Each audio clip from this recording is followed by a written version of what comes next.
Hey guys, it's SgtDoomsday here from Stupid Stuff Incorporated, and today I'm going to be making a quick kind of tutorial video on how to use Fraps. I had a request to make this video. Someone requested that I make it, so I'm going to make it. So I'm just going to walk you through basically how to, purchase, download, install, set up Fraps, and how to use it. So first thing you want to do is you can go to Google and just search for Fraps, or you can go to fraps.com. Either one will work. You go to the Fraps website, just a little bit telling you about the game, and if you go to the buy section, that's where you'll be able to purchase the game. Now it costs $37, which for software that's actually fairly cheap, because software is pretty dang expensive. So what you're going to do here is click this button to buy Fraps. Now once you've done that and set up all your account and stuff, you should be able to go to the members area.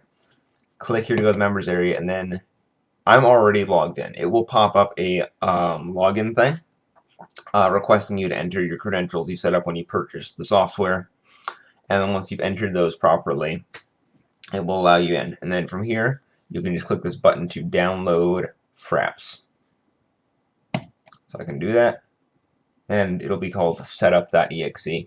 A little bit vague, a little bit general, I know, but I didn't write the software. So okay, so after you've downloaded it, you're going to have to go through the installation process. I just installed it under C Fraps. That's the easiest way to really do it. It will install all the stuff and folders and files under that. Now you may notice that the aspect ratio just changed, and that may completely screw up the video, and if it does, I'm sorry.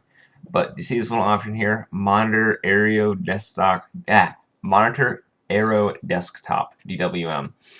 That thing, it doesn't seem to work well since I have two monitors. It randomly switches between them. So that can be a bit of a problem if you're planning on recording your monitor and you have multiple monitors. But you rarely do that. Normally you'll have that option off. The rest of these options are really optional. That's really the best way to put it. But this one you normally want off when you're recording games, or on if you're recording your full screen. Now if you go here, you go to your FPS settings. This will save your benchmarks under Fraps benchmarks. I think benchmarks are like custom things you can have go over your recording. Like you can have your YouTube URL go, in the top left corner of your recording or something like that. You can set the benchmarking hotkey that will enable or disable the benchmark. You can do the overlay hotkey, which will basically change which corner the overlay is in. So every time you hit F12, it'll change. So top left, top right, bottom right, hide overlay. I prefer it in the top left. That's just me. You can have it only update once a second, which basically makes it so the FPS counter, which I believe you guys can see, that will only update once a second instead of constantly changing every time your FPS changes. You can change your benchmark settings, FPS, frame rates, frame times, min, max, average. I'm not quite sure what that does. You can use to stop the benchmark after a certain amount of time in the recording.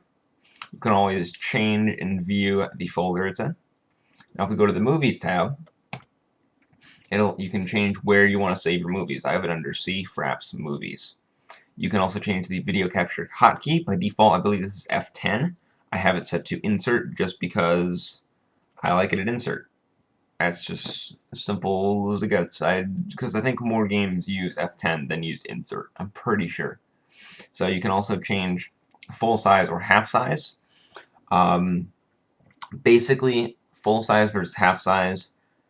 Basically, what that does is if it's at half size, it'll basically turn every 2 pixels into 1 pixel, I think, if that makes sense. Basically, it'll be half the resolution. That's basically what it'll be. So if you're running in 1920 by 1080, which I'm not at the moment, because my nice monitor hasn't arrived yet, but if you're running at 1920 by 1080, the recording will be at half that. So that's basically just if you don't really care about the quality of the video as much as you do about saving hard drive space. You can also change your FPS settings, 60 FPS, 50, 30, and custom. You can set this custom one to whatever you want. I have it at 20. Basically, this is Higher frame rate's better. It'll make your game run smoother, and it will make the video run smoother. But a lot of graphics cards can't handle it. Like for Darksiders 2, I can do 40 FPS. Minecraft, I can do 30 FPS. I know, like, if you have a much better graphics card and a much more powerful computer, you should be able to do 60 FPS, no problem. I have a Radeon 7850, so it's a decent graphics card. It's like cost me like 180, I think. It's a pretty good graphics card. So you really just have to play around with that and see what kind of FPS you can get for what games, and just mess around with it until you find kind of your sweet spot for the FPS. It really just depends on your computer specs. You can have record Windows 7 sound. You can have that on or off. I have it on because if that was off, basically you wouldn't be able to hear the game. So basically, you pretty much always want to have that on when you're recording games. Record external input. That's whether it records your mic. I'm currently using my webcam mic because it's much better than my headset mic. Basically, that's just whether or not it records external input. So if you don't want people to hear you talking, you have that off. If you do want them to hear you talking, like commentary and stuff, you have that on. You can have it only capture while pushing space, and I believe you can customize that hotkey. You can hide mouse cursor in video. You can lock the frame rate while recording. I do that. That just keeps the frame rate more or less at a steady pace, and that reduces audio syncing problems and FPS drops and stuff like that.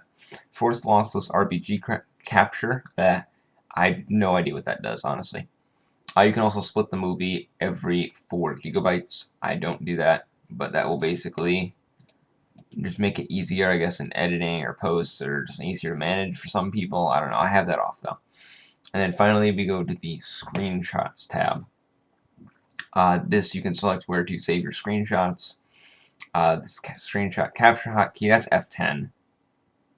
I might have been F9 to record for regular. I don't know, but screen capture is F10.